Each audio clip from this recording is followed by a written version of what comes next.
কেলটুদা কিছু একটা করো, অঙ্কের স্যারটা আমাদের খুব জ্বালাচ্ছে। এমনিতে অঙ্ক মাথায় ঢোকে না, তার উপর না পারলে আমাদের শুধু মার খেতে হচ্ছে। দেখ পল্টু, আজকে স্যারকে উপযুক্ত শাস্তি দেব। কি করে? তুই শুধু দূর থেকে দেখবি আমি কি করি। এই রাস্তা দিয়ে স্যার প্রতিদিন বাড়িতে ফেরে, আজকে ফেরার সময় কি অবস্থা করি দেখ। আর একটু পরে স্যার এই রাস্তা দিয়ে ফিরবে। তুই এক কাজ কর, ওই দূরে চলে গিয়ে লুকিয়ে দেখ। ঠিক আছে। আর একটু আগে বেরোলেই ভালো হতো। সন্ধেবেলা বিয়ে বাড়ি আছে, ছেলে বউকে নিয়ে যেতে হবে। বেয়াদব ছেলেগুলো অঙ্ক করে আসবে না, যত সব ওদের জন্যই আমার লেট। তাড়াতাড়ি পা চালিয়ে যাই।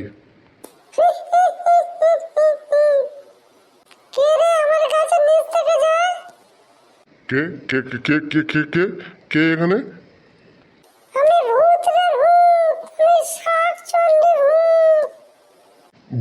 ভূত ভূত ভূত এখানে করতে গেল?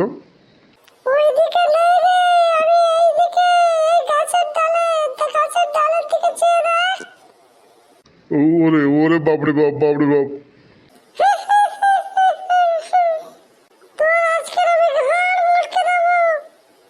আমাকে ছেড়ে দাও, আমাকে ছেড়ে দাও।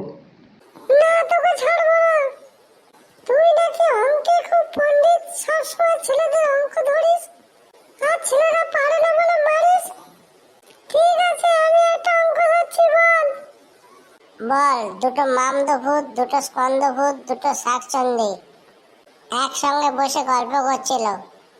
মামদভূত স্কন্দভূতকে আর স্কন্দভূত শাকচন্ডীকে গল্প শোনাচ্ছিল। তাহলে কে চুপ ছিল বল? না মানে মানে শাকচন্ডী চুপ ছিল। না, হয়নি। তোর আমি গাড় মুটকে দেবো। কি হলো, ভূতের গলা থেকে হঠাৎ মানুষের গলা এলো কি করে? তাহলে কি এটা ভূত নয়, এ কি মানুষ? গলাটাও চেনা চেনা লাগছে। আরে এ তো আমাদের সেই কেলটুর গলা। ও তাহলে কেলটু ভূত সেজে আমাকে ভয় দেখাচ্ছে। দাঁড়া, ওর হচ্ছে। তোকে আরেকবার চান্স দিচ্ছি, বল। যদি না পারিস তাহলে কিন্তু গাড় মুটকে দেবো। কিন্তু এইটার উত্তর তো তুমি দাও। এখানে কেউ চুপ ছিল না, কারণ যদি মামদভূত স্কন্দভূতকে গল্প শোনায় তাহলে স্কন্দভূত চুপ করে শোনার কথা। কিন্তু স্কন্দভূত সেই একই সময় শাকচন্ডীকে কি করে গল্প শোনায় রে? তারপর শাকচন্ডী যদি গল্প শোনে, সে তো গল্প শুনতে শুনতে হু হু হু করবে। সে যদি চুপ থাকে তাহলে যে গল্প বলছে সে বুঝবে কি করে সে গল্প শুনছে কিনা? হ্যাঁ, এটা তো ঠিক কথা। ঠিক আছে, দ্বিতীয় প্রশ্নটা কি? যদি একটা গাছে 500টা আম থাকে আর যদি একটা পাখি ডেলি একটি করে আম খায়, তাহলে ওই পাখিটার আমগুলো খেতে কতদিন সময় লাগবে?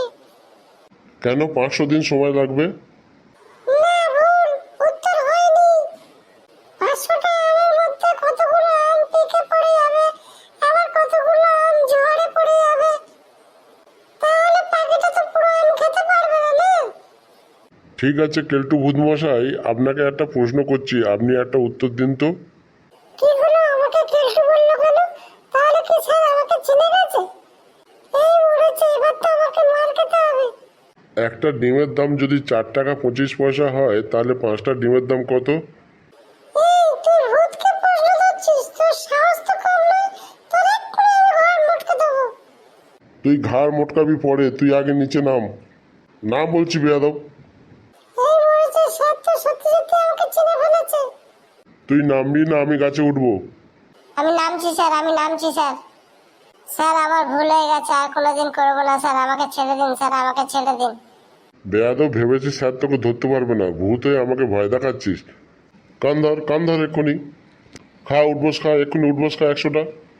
1 2 3 4। স্যার আমার সঙ্গে পল্টু আছে স্যার, পল্টুকেও শাস্তি দিন। পল্টু কোথায়? পল্টু ডাক ওকে। স্যার ওই পেছনের ঝোপে লুকিয়ে আছে। পল্টু ভালো চাষতে দিকে আয়। বেয়াদব ছেলেরা সব, স্কুল যাওয়ার নাম নেই, ভূত সেজে আমাকে ভয় দেখাচ্ছে। অঙ্ক করে আসবে না, আবার মাস্টারের সঙ্গে ফষ্টি। কান্দার কান্দার বলছি। স্যার এটা আমার প্ল্যান ছিল না, এটা কেলটুর প্ল্যান ছিল। আর হবে না স্যার, আর হবে না।